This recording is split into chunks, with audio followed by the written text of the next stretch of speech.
네, 듣는 즐거움뿐만 아니라 알아가는 즐거움을 드리는 이슈앤피플입니다.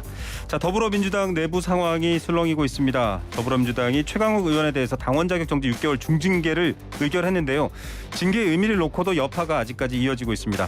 더불어민주당 장경태 의원 연결해서 관련 이야기 들어보겠습니다. 의원님 안녕하십니까? 네, 안녕하세요. 장경태입니다. 자, 어떤 분은 이게 왜 중징계냐, 더 중한 징계를 해야 된다 이렇게 비판하시는 분들도 있고 터무니없다라고 항변하시는 분들도 있어요. 이 징계 내역에 대해서 어떻게 바라보고 계십니까? 사회자께서 말씀하신 대로 당원 자격 정지 6개월은 중징계입니다. 네. 제명 직전 단계고요. 그렇죠. 당원 자격 정지는 당원으로서 아무런 권리를 행사할 수 없고요. 네. 또 이 당원 중징계가 앞으로 경선 시 감산이라든지 앞으로 여러 가지 상벌 내역으로 평생 남기 때문에 상당한 강도의 중징계라고 볼 수 있습니다. 예. 자, 상당한 강도의 징계다. 근데 이 징계가 있기 전에 박지원 위원장이 중징계를 내려야 한다라고 했고요. 징계가 있은 후에는 무거운 처벌이 아니다. 진심 어린 사과를 해라라고 추가 주문을 했습니다. 어떻게 보세요, 이 발언? 사과에 대한 부분과 징계에 대한 부분 좀 구분해야 될 것 같고요. 사과는 사과대로 할 수 있지만 이 자체가 당원 자격 정지는 중징계이기 때문에 네. 이 징계 자체가 가벼운 처벌이다 이렇게 말씀하시긴 좀 어려운 것 같습니다. 네. 어찌되었건 이 최강욱 의원께서 충분히 본인의 사정과 상황들을 소명을 하셨을 거라고 보고요. 네. 또 그에 맞춰 윤리위원들께서 공정하게 심사를 하셨을 거라고 예상하지만 그럼에도 불구하고 동료 의원으로서 안타까움을 금할 길이 없는 것은 어쩔 수 없는 것 같습니다. 자, 윤리위에서 사실은 결정이 났고요. 부인을 했기 때문에라는 이제 김혜재 위원장의 해명도 저희가 들려드렸거든요. 윤리위에서도 그럼 최강욱 의원의 발언 자체가 이른바 그런 어떤 성희롱성 발언이다라고 100% 인정했다 이렇게 판단하는 것 같은데 어떻게 보세요? 일단 본인이 말을 하신 본인이 가장 잘 정확하게 아시지 않을까 이런 생각을 하고요. 그걸 듣는 사람에 따라서 또 다르게 들을 수 있는 거기 때문에 최강욱 의원님의 주장을 그래도 존중하면서도 판단하는 과정에서 좀 다소 이런 부분을 좀 제대로 이 소명을 좀 존중하지 않진 않았나 이런 생각이 좀 드네요. 네, 이제 박지원 전 비대위원장의 행보에 대해서 자꾸 또 이제 언론에 많이 인용이 되고 알려지면서 정치 재개를 한다. 즉 이제 철험에 대한 비판, 팬덤에 대한 비판, 또 최강욱 의원에 대한 비판이 있기 때문에 그 반대 진영에 대한 어떤 또 옹호도 있었습니다. 해서 정치적인 어떤 영역을 확장하기 위한 행보다 이렇게 해석하시기도 하는데 동의하시나요? 지금 저 같은 경우도 이 지선 패배 이후에 정말 이 낙선자들과 위로와 또 슬픔을 공유하는 전화 연락을 많이 하고 있습니다. 네네. 지금은 반성과 성찰 그리고 또 이 낙선자들을 위로하는 시간 또 치유의 시간이라고 생각을 하는데요. 네네. 그러기에는 너무나 좀 빠르지 않나 혹은 박지원 비대위원장께서도 2,966이라는 숫자를 꼭 기억해 주셨으면 좋겠습니다. 네, 뭔가요? 본인의 공천장을 받아서 네. 이번 선거를 치른 분인데요. 네. 정말 수능을 못 본 수험생도 1년간 다시 재수를 하려면 어려움이 있는데 이 선거는 정말 인생을 걸고 한 도전에 4년을 다시 준비해야 된 부분이라서 네. 정말 아직은 우리가 슬픔과 아픔을 다독이는 시간이 좀 더 필요하지 않나 이렇게 좀 조언드리고 싶습니다. 선대위원장으로서도 활동을 했습니다. 박지원 전 비대위원장이 방금 말씀하신 2,000 몇백 분의 후보들, 2,966명입니다. 예, 2,966명의 후보들 이분들이 사실은 선거를 힘들게 치르는데 박지원 비대위원장의 탓이 있다 이렇게 봐도 되는 건가요? 노무현 대통령께서 비가 오나 눈이 오나 비가 오면 비가 온 대로 눈이 오면 눈이 온 대로 정치인은 거기에 대한 책임감을 느껴야 된다고 말씀하신 게 기억나는데요. 네. 마찬가지라고 생각합니다. 공천 과정에서 별다른 역할과 권한이 없었던 저 또한 여러 가지 낙선자분들을 보면서 정말 아픔과 슬픔이 전이 되거든요. 네. 함께 애도하는 분위기도 있고요. 또 함께 위로하는 분위기도 있습니다. 이런 상황에서 서로의 잘잘못과 책임을 따지는 듯한 모습이 과연 정말 책임 있는 정치인 또 정말 공감하고 서로 아픔을 공유하는 정치인으로서의 모습인지 이 부분은 좀 안타까움이 드네요. 네, 오늘 장영태 의원님께서는 안타깝다라는 설명을 주로 많이 해주십니다. 그만큼 사실은 딱 잘라 말하기 어려운 당내에 어떤 해결 의지와 복잡한 상황이 있기 때문인데요. 어제 박주민 의원께서도 그런 말씀을 하셨는데 어떻게 보십니까? 지금 이제 좀 뭐 박지원 위원장의 개혁 혹은 혁신에 대한 주장 자체는 들을 만한데 방식이라든지 여러 가지 정치적인 오해를 불러일으키는 타이밍 이런 부분들은 안타깝다 이런 평가가 있거든요. 어떻게 좀 봉합하고 마무리해야 된다라고 보십니까? 뭐 충분히 박재현 위원장님의 어떤 개혁과 혁신 의지를 저도 존중하고 싶고요. 네, 저도 더불어민주당 혁신위원장 활동을 그랬죠. 하면서 여러 가지 이 4가지 4차에 걸친 혁신안을 발표하기도 했습니다. 그런데 가장 좋은 혁신은 함께하는 혁신이거든요. 혼자 하는 혁신은 있을 수가 없습니다. 그렇기 네. 때문에 서로 공감하고 설명하고 또 설득하고 함께 또 결의를 다지는 과정에서 혁신이 이루어질 수 있다고 보고요. 네, 실천 가능한 혁신을 만들기 위해서 우리가 더욱더 이 여러 당의 지도자들이 또 당의 책임 있는 공직자들이 함께 힘을 모으고 지혜를 모아야 할 시기라고 생각합니다. 그렇기 때문에 네. 제가 뭐 굳이 비판하지 않고요. 또 그렇기 때문에 더 안타깝다는 표현을 많이 쓸 수밖에 없는 것 같습니다. 예, 대놓고 비판을 하게 될 경우 뭐 싸움이 더 커져 보이는 그런 부작용 때문에 우려하시는 바는 있는데요. 그렇다고 또 박 전 위원장이 이제 철험회도 콕 집어서 지금 뭐 비판을 하고 있고 심지어는 사건을 은폐하기로 공모한 의원들까지 언급하면서 이제 공격을 높이고 있습니다. 이게 뭐 파열음을 줄이는 것보다 여기에 대해서는 적절한 해명과 대응도 필요할 것 같아 보이는데 어떻게 생각하시나요? 글쎄요. 저는 그래서 방금 말씀드렸듯이 책임을 떠넘기는 모습 혹은 책임을 전가하는 모습은 뭐 바람직하지 않다라고 네. 말씀드렸는데요. 철험회가 초선 의원 한 15분 정도 장 의원님도 거기 계시는 거죠? 예, 네. 모임인데요. 뭐 초선 의원 70명 중에 15분이 모여 있다고 해서 그게 좀 문제가 있다거나 네. 또 여러 가지 공부하는 과정에서 또 의지가 함께 모여서 여러 가지 개혁안을 제안하고 제시하는 것은 정치 본연의 기능입니다. 네. 그러면 아무것도 하지 않고 지도부가 시키는 대로 하는 거수기 역할을 하는 것이 옳은 일인지 또 스스로 어떤 개혁 실천 방안들을 찾아나가는 과정이 잘못된 건지 혹은 여러 가지 국회의원 연구 모임들이 있는데요. 그 연구 모임들이 다양할수록 또 여러 가지 어떤 가치 지향적일수록 바람직한 것 아니겠습니까? 네. 저희가 무슨 철험에 개파거나 무슨 수장이 있어서 네. 오더 정치를 한다거나 뭐 이런 건 아니기 때문에 각자의 생각을 존중하는 여러 가지 공부하는 모임들 보다 더 실천을 강화하는 의지를 다지는 모임들은 더 많아지셨으면 좋겠습니다.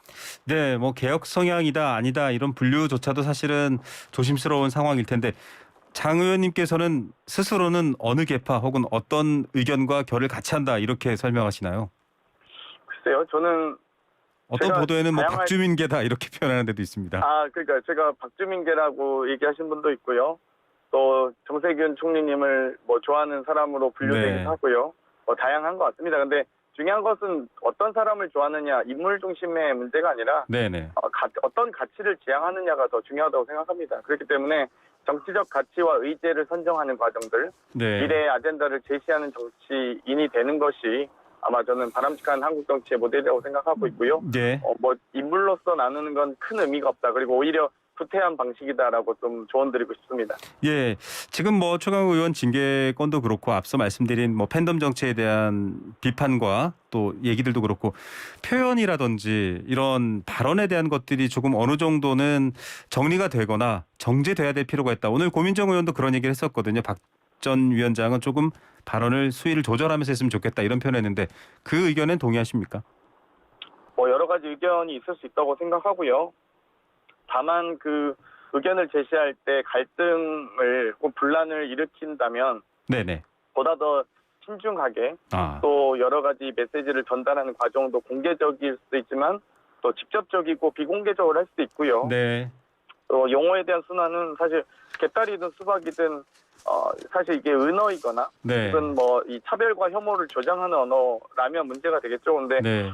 수박이란 말을 듣고 막 혐오스럽다고 느끼는 분이 있거나 네. 개딸이 어떤 차별적인 발언인가요? 뭐 그건 잘 모르겠습니다. 네. 어찌됐건 오히려 이 용어들의 문제보다는 용어 이외에 여러 가지 어떤 정말 욕설이라든지 네네. 어떤 혐오와 차별을 불러일으키는 용어가 있다면 그런 부분들을 지양해야겠죠. 네, 갈등을 불러일으키는 용어들은 좀 그런 표현들은 좀 지양하자라는 네, 제안이셨고요. 다만 뭐 개딸들 수박들 이런 표현은 뭐 일단 저희 현재 유상호 비대위원장께서도 사용하지 말라고 하셨기 때문에 네. 아마 현역 정치인들은 아마 사용하지 않으시리라고 봅니다. 네. 뭐 의원님도 사실은 83년생이시고 젊은 의원이시잖아요. 초선이시고 네. 팬덤 자체가 직접 정치 참여이기도 하고 긍정도 있다. 아니다. 배타적으로 상대를 공격하는 단점이 있다.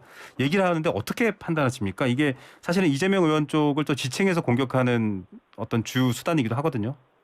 그동안 팬덤이 없었던 정치인이 있었을까요? 저는 있었다 팬덤 계속. 정치 네. 자체가 문제라기보다 네. 그러니까 당연히 어떤 지지자가 열성적으로 어떤 특정 가치나 인물을 대상으로 해서 만들어지는 집단적 의지가 팬덤이라고 본다면 뭐 당연히 좋아하는 정치인을 열심히 응원하는 것은 바람직하겠죠. 네. 다만 이제 그런 부분들이 다른 정치인을 공격하는 방식으로 사용될 경우에만 좀 뭐 지양하거나 바람직하지 않다라고 조언드리고 싶고요. 네네. 현재 뭐 여러 가지 팬덤 정치들은 다양한 형태로 또 다양한 방식으로 다양한 곳에서 활동하고 있습니다. 그렇기 때문에 현존하는 이 정치 문화를 저희가 부정할 것이 아니라 네. 보다 더 좋은 문화로 오히려 격상하기 위해서 노력해야 되지 않나. 네. 네. 그렇게 생각합니다. 팬덤을 비판하기보다 팬덤의 좋은 점을 더 봐야 되겠다 이런 얘기도 들리고요. 자, 전당대회 얘기 좀 해볼게요. 지금 룰 개정 놓고 일단 뭐 안규백 준비위원장도 곧 결과를 내놓으시겠지만 아무래도 권리당원 비중 확대와 또 대의원 비율 축소 이런 얘기가 나오고 있습니다. 이쪽에 좀 동의하시는 얘기를 인터뷰한 걸 봤거든요. 아무래도 저희 전당대 룰 같은 경우는 뭐 공직은 국민에게, 당직은 당원에게 묻는 것을 원칙으로 하고 있습니다. 네. 그런데 현재 1대 20 정도로 설계되었던 대의원 한 표당 권리당원 20표 정도로 많이 설계되었던 저희 전대 룰이 네. 지금은 이제 권리당원들이 폭증하면서 1대 60까지도 올라가고 네. 있거든요. 그렇기 때문에 아무래도 대의원 한 표가 권리당원의 60표에 준해서 표의 등가성이 차이가 나는 것은 좀 바람직하지 않다라고 해서 저희 혁신위에서는 4차 혁신안으로 대의원 한 표당 권리당원 20표 정도로 다시 적정 수준으로 낮추는 안을 제안 드린 바 있고요. 네. 그렇기 때문에 여러 가지 전준위에서 아마 고민은 많으실 겁니다. 이 전대 룰을 직전에 이 룰을 바꾸는 것에 대해서 좀 유불리를 따질 수 있다고 보는데 이 전대 룰 같은 경우는 이미 4차 혁신안, 혁신위에서 제안한 바와 같이 네. 유불리의 문제가 아니라 혁신과 반혁신의 문제다. 혁신안을 유불리가 채택하느냐, 채택하지 않느냐의 문제라고 말씀드리고 싶습니다. 예, 유불리로 보시는 분들은 아무래도 또 이재명 의원의 당권 도전에 대한 이제 견제이기도 하고 관심이기도 할 것 같아요. 그 부분은 어떻게 판단하십니까? 대선 전에 발표했기 때문에요. 딱 저희가 대선 승리했다면 당 대표 후보는 이재명 고모께서 있지 않으셨겠죠. 그렇기 때문에 유불리로 저희가 제안 드린 것이 아니라 대의원 제도의 원취지를 살려서 1대 권리당원 20표 정도로 행사하는 게 어떠냐라고 제안 드린 거고요. 알겠습니다. 대의원도 뭐 이 긍정적 요소가 있습니다. 이 지역별 이 호남 당원이 많기 때문에 지역별 격차를 보존한다든지 이 성별 보정을 한다든지 청년 대의원을 많이 진출해서 세대별 보정을 하는 장점이 있는데 1대 60이라는 격차는 등가성은 너무 큰 차이다라고 말씀드리고 싶고요. 그렇기 때문에 1대 20으로 조정해서 혁신안을 다시 한번 제안드리고 싶습니다. 네. 뭐 선거 패배 이후에 좀 침체돼 있는데요. 파격적인 젊은 당대표 내지는 파격적이진 않더라도 박주민 의원 같은 그런 분들 당대표에 새롭게 등장할 수도 있지 않나 이런 질문들이 많습니다. 어떻게 답하시겠어요? 이번 전대는 누가 뭐라 해도 혁신 전대가 돼야 되고요. 또 많은 정치 지도자들을 배출할 수 있는 이제는 야당이 되었기 때문에 다음 수권 능력을 보여주고 다음 재집권 위한 여러 가지 용광로 전대가 되어야 된다고 생각합니다. 그렇기 때문에 누가 더 혁신할 수 있는지, 우리 당이 누가 더 개혁될 수 있는지, 또 누가 더 얼만큼 이 재집권을 위한 수권 능력을 보여줄지 많은 분들이 우리 더불어민주당의 정치 지도자들께서 정말 뜨겁게 경쟁해 주셨으면 좋겠습니다. 예, 저 전반기에는 국토교통에 계셨잖아요. 임대차 3법 같은 대표적인 부동산 정책 좀 바꾸자 이렇게 윤석열 대통령이 얘기했다고 합니다. 어떻게 판단하십니까? 임대차 3법 같은 경우는 여러 가지 긍정적 요소도 있었습니다. 이 분양가 상한제라든지 신고제, 또 계약갱신 청구권 등이 임차인의 권리를 보장하는 측면이 있었고요. 다만 여러 가지 부동산 정책에서 비판적인 사안들은 LTV라든지 뭐 대출 규제라든지 뭐 네네. 이 공급세 같은 이 여러 과세에 대한 부분들이 더 컸는데 아마도 이번 윤석열 정부에서 지금 LTV를 80으로 상향하고 이 상한 기준액도 4억에서 6억까지 올리고 있지 않습니까? 네. 그런데 지금 현재 우리가 예상할 건데 고금리로 돌아설 것으로 예상되기 때문에 이 많은 대출 규제가 완화되고 이런 부분에 대해서 많은 분들이 이제 이자 부담이 늘어날 것이다. 네, 가계 네. 대출이 정말 더 어렵게 만드는 정말 우리 서민들의 지갑을 비우는 역할을 하게 될 것이라는 우려가 매우 큽니다. 그렇기 네. 때문에 지금 현재 있는 임대차 3법 중에서 아마 분양가 상한제라든지 계약갱신 청구권만큼은 결국 5% 이내로 이 계약을 갱신할 수 있다든지 여러 가지 임차인을 보호한 제도가 있기 때문에 저는 아마 윤석열 정부에서 좀 더 깊이 있게 심도 깊게 이 부동산 정책을 이제는 저금리에서 고금리 시대로 전환하고 있기 때문에 네. 보다 좀 면밀히 검토해 주셨으면 좋겠습니다. 예, 위험 요소도 봐야 된다 이런 말씀이신 거죠? 당연하죠. 이제 예. 완전 달라졌죠, 상황이. 네, 시장 상황 또 금융 상황이 달라져 있기 때문에 경제 상황이 주의해야 된다 이런 얘기시고요. 끝으로 정부부처 산하위원회 같은 곳에 실적 부실하면 좀 통폐합하자 이런 얘기를 대통령실에서 했습니다. 또 국무회의 물론 이제 참석 의무자는 아닙니다만 국민권익위원장이나 방송통신위원장에 대한 여러 가지 좀 안 좋은 모양도 있었고요. 어떻게 보십니까? 이게 좀 뭔가 의미를 크게 확대 해석하시는 분들도 있는데요. 사실상 이 잔여 임기가 남은 기관장이나 위원장을 강제로 내보낼 수 없기 때문에 네네. 아예 없애거나 통폐합시키는 게 아니냐라는 우려가 있습니다. 네. 그리고 실제로 이 지금 현재 산업부나 뭐 여러 가지 환경부 판결을 통해서도 기관장의 임기는 보장해야 된다는 것이 법원의 판단 아니겠습니까? 네. 그렇기 때문에 이 여러 가지 임기를 이 강제로 단축하는 노력은 아마 못할 거라고 보고요. 네. 아예 그래서 임기를 단축 못하니까 기관을 없애는 등의 노력을 할 것으로 우려가 됩니다. 네. 그런데 권익위나 방통위 같은 경우는 사실 산하기관이 아니고요. 네. 그러니까 대통령과 국정 철학을 독립위원회죠. 공유해야 되는 위원회가 아닌 네. 독립위원회 아니겠습니까? 그렇죠. 이런 독립위원회까지도 이런 통폐합 혹은 또 이 여러 임기를 단축하기 위한 시도들이 있을 것으로 우려되고 있기 때문에 네. 더 이상 윤석열 정부가 좀 대통령 집무실 이전 같은 쓸데없는 데 집중할 것이 아니라 네. 정말 국정 운영을 준비할 수 있는 예를 들면 이 정부위원회도 산하의 행정위원회와 자문위원회로 나눠지는데 네. 이 각각의 역할들을 다시 한번 검토하셔서 최소한 6개월이라도 검토하셔서 좀 더 이 통폐합 문제도 언급을 했으면 좋겠습니다. 너무 조급하고요. 네. 너무 졸속으로 이 통폐합 얘기들이 나오는 게 아닌가라는 우려가 네. 있습니다. 알겠습니다. 자, 장경태 의원이 말씀하신 민주당의 혁신의 그림이 조금 더 선명해지면 저희가 한 번 더 모셔서 얘기 듣도록 하겠습니다. 오늘 말씀 감사합니다. 네, 감사합니다. 더불어민주당 장경태 의원이었습니다.